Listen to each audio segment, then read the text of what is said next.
ഗോവിന്ദചാമി ജയിലിൽ നിന്നും വളരെ കൂളായി ചാടിപ്പോകുന്ന CCTV ദൃശ്യങ്ങളാണ് ഇപ്പോൾ പുറത്തു വരുന്നത്. എത്ര അനായാസമായിട്ടാണ് ഒരു ക്രിമിനൽ ജയിലിന്റെ പുറത്തേക്ക് പോകുന്നതെന്ന് ആ വീഡിയോയിൽ കാണാം.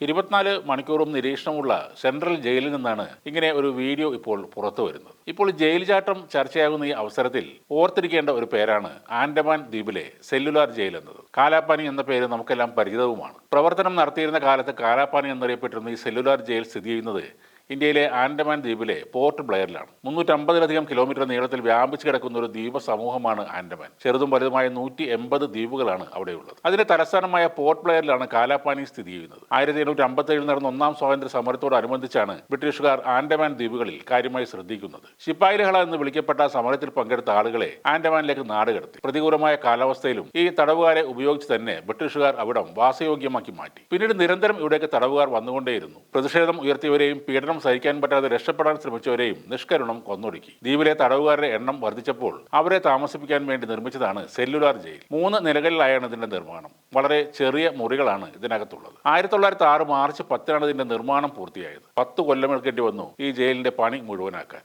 ഏകാന്ത തടവറകളാണ് ഈ ജയിലിന്റെ പ്രത്യേകത. വിടർന്നു നിൽക്കുന്ന 7 ഇതളുള്ള താമരപ്പൂ ആകൃതിയിൽ 3 നിലകളിൽ നിർമ്മിച്ച ജയിലിൽ 700ഓളം സെല്ലുകൾ ഉണ്ടായിരുന്നു. കെട്ടിടത്തിന്റെ മധ്യത്തിൽ നിൽക്കുന്ന നിരീക്ഷണ ഗോപുരത്തിൽ നിന്നാൽ 7 ബ്ലോക്കിനെയും ചലനങ്ങൾ കാണാൻ പറ്റും. കാറ്റും വായുവും കടക്കാത്ത വിധത്തിൽ കെട്ടി ഉണ്ടാക്കിയതിനാൽ സെല്ലുലാർ ജയിൽ എന്ന പേരും കിട്ടി. മുക്കാലിയിൽ കെട്ടി തല്ലുക, നഖം പിഴുതെടുക്കുക, മലം തീറ്റിക്കുക, മൃഗങ്ങളെ പോലെ പണിയെടുപ്പിക്കുക തുടങ്ങിയ നിരവധി ക്രൂരകൃത്യങ്ങൾ ഇവിടെ അരങ്ങേറിയിരുന്നു. ആൻഡമാനിൽ സുലഭമായി ലഭിക്കുന്ന തേങ്ങയുടെ ചകിരി കൊണ്ട് കയർ ഉണ്ടാക്കുകയും തേങ്ങയായിട്ട് എണ്ണ എടുപ്പിക്കുകയും ചെയ്തിരുന്നു. ഓരോരുത്തർക്കും ദിവസം കൊടുത്തിട്ടുള്ള ജോലിയിൽ എന്തെങ്കിലും കുറവ് വരുത്തിയാൽ ജയിൽ മുറ്റത്ത് നിർത്തി ചാട്ടവാർ കൊണ്ട് അടിച്ച് പുറം പൊളിക്കുമായിരുന്നു. തടവുകാരെ തൂക്കിക്കൊല്ലാനുള്ള കയറും ഇവിടുത്തെ തടവുകാരെ കൊണ്ട് തന്നെയാണ് ഉണ്ടാക്കിയിരുന്നത്. ഇവിടെ നിന്നും രക്ഷപ്പെട്ടാലും ചുറ്റിലും ആർത്തിരമ്പുന്ന കടലായതുകൊണ്ട് ജയിൽ ചാട്ടം എന്നത് ചിന്തിക്കാൻ പോലും ആയിരുന്നില്ല. എന്നിട്ടും ഇവിടെ നിന്ന് നിരവധി പേർ രക്ഷപ്പെടാൻ ശ്രമിച്ചിട്ടുണ്ട്. ഏറെ പേർ മരിച്ചിട്ടുമുണ്ട്. കോഴിക്കോട് ഗാന്ധിയുടെ നേതൃത്വത്തിൽ സമരം ആരംഭിച്ചപ്പോൾ മലബാറിൽ നിന്നും ഒരുപാട് മലയാളികളെ ഇവിടേക്ക് നാട് കടത്തിയിട്ടുണ്ട്. കുറെ പേർ അവിടെ കിടന്ന് മരിച്ചു. എന്നാൽ ചിലർ അവിടുന്ന് ചാടി റങ്കൂൺ വഴി ചുറ്റിക്കറങ്ങി ബോംബെ തുറമുഖത്ത് എത്തി.